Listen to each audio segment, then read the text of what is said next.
By January 19th, 80% of New Year resolutions are already dead. Not because people are lazy, not because they lack discipline, but because the human brain is wired to sabotage resolutions.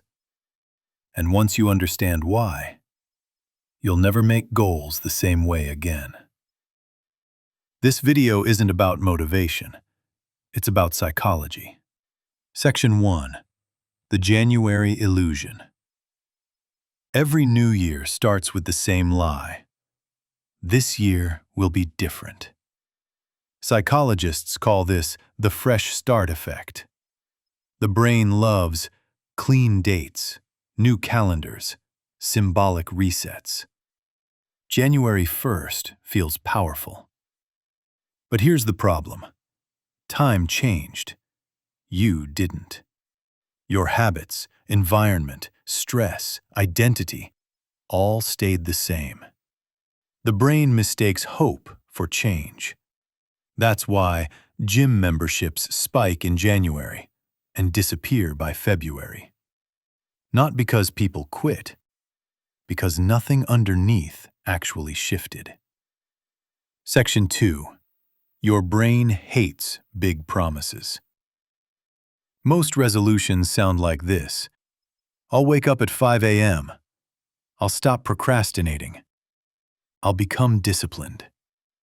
But the brain hears something else. Threat detected. Big resolutions trigger fear of failure, loss of comfort, identity conflict. Your brain's job is survival, not self-improvement. So it does what it's designed to do. It protects your current self. That's why motivation fades fast, because motivation is emotional. Habits are biological. Section 3. The discipline myth. We're taught, if you really want it, you'll stay disciplined. Psychology says the opposite. Discipline is not a personality trait. It's a system outcome. People who succeed don't have more willpower, stronger motivation. They have fewer decisions, clear triggers, low-friction habits. When resolutions rely on willpower, they fail the moment life gets stressful. And life always gets stressful. Section 4. Why smart people fail even harder. Here's something most people don't talk about. Smart people fail at resolutions more often. Why? Because intelligent minds overplan, overthink, wait for perfect execution. They design complex routines, strict schedules, unrealistic standards. Then miss one day, and the brain says, "You already failed. Might as well stop." This is called all or nothing thinking. One mistake feels like total failure, so quitting feels logical. Section 5. The real reason resolutions fail. Here's the truth. Resolutions fail because they target behavior, not identity. The brain asks one question before every action. Is this who I am?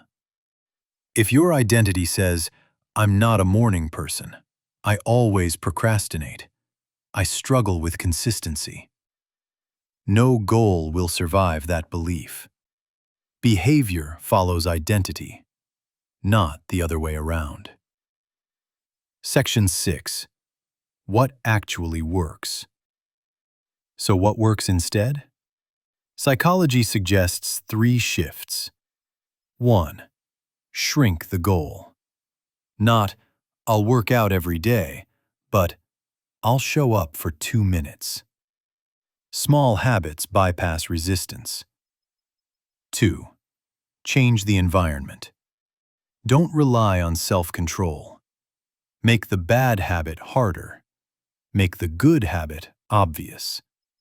Your environment shapes behavior more than motivation ever will. 3. Update identity slowly.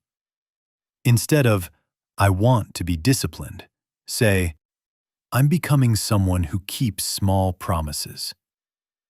Identity changes through evidence, not affirmations. So if your resolutions failed before, it doesn't mean you're weak, you lack discipline, you're broken. It means you tried to outthink biology. Real change isn't loud. It's quiet, boring, small. And that's why it lasts. Don't aim for a new year. Aim for a new system.